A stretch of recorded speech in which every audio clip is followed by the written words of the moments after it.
কাতারের অবস্থা ভালো না সেটা তো আমি অনেক আগেই বলে দিছিলাম। এখন কেন আমাকে মেসেজ করতেছেন? তখন তো ভাইয়ের কথা ভালো লাগে নাই। আপনারা বেশি টাকা কামানোর জন্য ফ্রি ভিসা দিয়ে আসছেন। আমি তখন বলে দিছিলাম ভাই, মজলিসের বিষয় না হয় হাউস ড্রাইভের বিষয় আসেন। আপনারা বেশি টাকা কামানোর জন্যই ফ্রি ভিসা দিয়ে আসছেন। আপনারা মনে করছেন মজলিসের চাকরি বা হাউস ড্রাইভের চাকরি গেলে 1000 1200 রিয়াল 1500 রিয়াল বেতন পাবেন। ওটা দিয়ে তো হবে না। ফ্রি ভিসায় কাজ করলে 2000 2500 3000 রিয়াল পাবো। এখন এখন 2 রিয়ালও যখন পাইতেছেন না, এখন কেন মেসেজ করতেছেন? আমি বলছিলাম ভাই কাতারের অবস্থা অনেক খারাপ, আগেই বলে দিয়েছিলাম।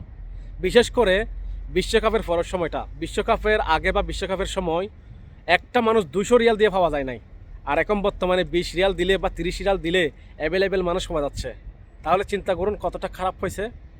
আমার কথাটা আপনারা দামি দেন না। 5-6 লক্ষ টাকা খরচ করে যে মানে যে ভিসা দিছে আপনাকে বলছে যে এরকম কাজ দেব, এত টাকা স্যালারি দেব, শুনে খুশি হয়ে গেছেন, লাভ মাইরা চলে আসছেন। এখন তো কাজও দিতে পারতেছে না, খাওয়ানোর টাকাও দিতে পারতেছে না। এখন কেমন লাগে? হ্যাঁ, এই জন্য ভাই বলছি যে ভাবিয়া করিও কাজ, করিয়া ভাবিও না। আপনারা তো আমার কথার গুরুত্বই দেন না। মনে করছেন দূর এ কোথাকার কোন একটা মানে টুকাই মুখায় একটা কথা বলছে, এর কথা খেয়ে শুনতেছে, এটা মনে করছেন। এখন যে আমাকে বারে মেসেজ করতেছেন ভাই একটা কাজের ব্যবস্থা করে দেন, একটা কাজ দেন। আমি ভাই কাতারের এমন কি? আমি তো কাতারে কিছু না, এমন কেউ না যে আমি সবাইকে কাজ দিতে পারবো।